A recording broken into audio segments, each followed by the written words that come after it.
This video is a collaboration of the International Firestop Council, a not-for-profit association dedicated to promoting the technology of fire and smoke containment in modern building construction, and UL, a premier global safety science company dedicated to evolving the future of safety.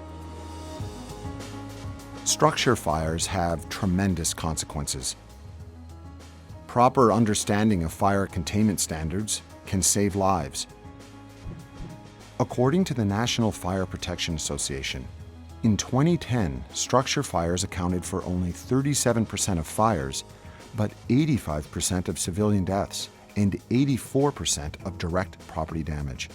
In numbers, that's 2,755 deaths and $97 billion in property damages. Optimized fire protection requires a comprehensive approach, including careful attention to passive fire and smoke containment. This video focuses on containment through the installation of tested and certified code-compliant systems in wall, floor, ceiling penetrations, and joints.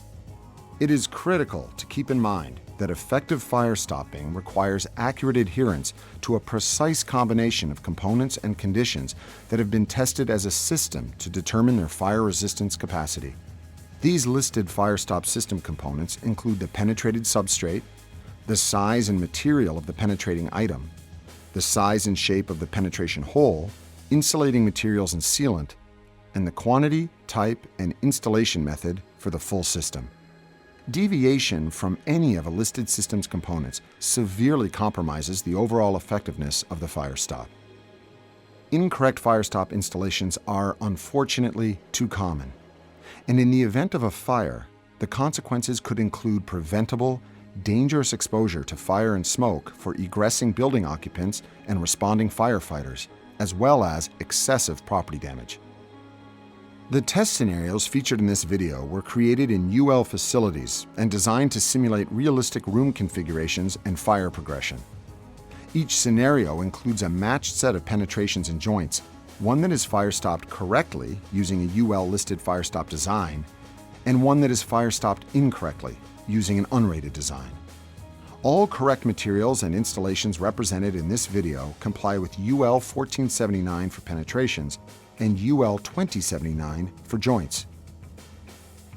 These initial scenarios illustrate a very common mistake. While firestop sealants have been used in the incorrect installations, they're not the appropriate products specifically listed for these applications. In the case of the plastic pipe, the non-compliant installation results in a complete failure of fire and smoke containment within a short time. For the tested cable bundle scenario, the non-compliant installation resulted in a considerable amount of smoke passage within a short time, due to the fact that firestop putty listed as part of some tested cable penetration systems was used in a way that did not fully meet the tested system's installation requirements. Attention to detail is critical. In this scenario showing a copper tube, the installations are identical with the exception of the insulation material. Use of the non-compliant insulation results in rapid spread of fire and smoke and demonstrates the importance of matching every detail to the listed system. Even materials with respectable fire properties will not hold up if used inappropriately. The hole for the 5 conduits on the left uses glass fiber insulation, a material that does well in non-combustibility, but in the event of a fire, softens and yields considerably. Its lack of suitability for this installation allows smoke and hot gases to pass rapidly through the fiberglass stuffed openings.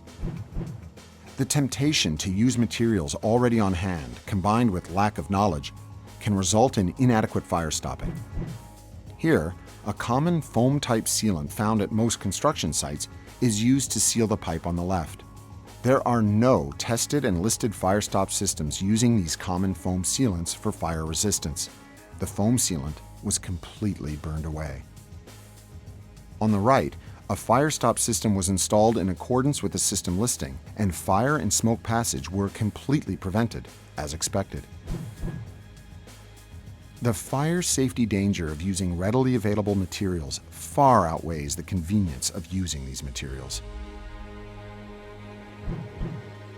This final scenario shows the critical importance of correctly fire-stopped top-of-wall joints.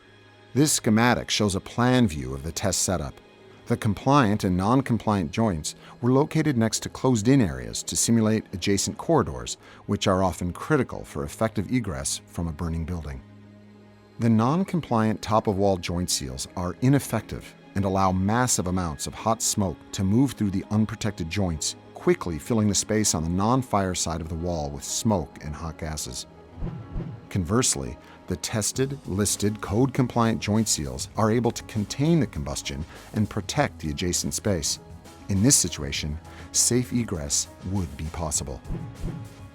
Adherence to listed Firestop designs using specified proper materials and installations saves lives and makes the world safer, ensuring that people and places are protected more effectively.